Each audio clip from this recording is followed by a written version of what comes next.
ما زعلش نفسي ازاي؟ امال اعمل ايه؟ انا عملت كل اللي اقدر عليه من خير. ما فيش صغيرة ولا كبيرة استجدت على الطب الا واطلعت عليها وفحصتها وجربتها، والنتيجة زي ما انت شايفة، وبيقولوا لكل مجتهد النصيب. معلش يا بابا. وفين هو نصيبي ده؟ الحرمان؟ انا لا تنقصني كفاءة ولا تجربة. مفيش حالة مهما كانت خطيرة وفيها شيء من الامل الا ونجحت معايا، ومع ذلك فعشتي لا تتناسب بالمرة مع كفاءتي. يا بابا الصبر طيب، مادام ضميرك مرتاح. الصبر؟ لامتى يا بنتي؟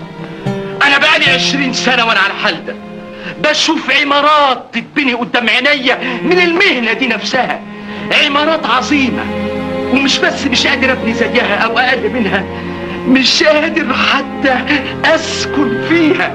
احنا مش عايزين عمارات، احنا عايزين صحتك.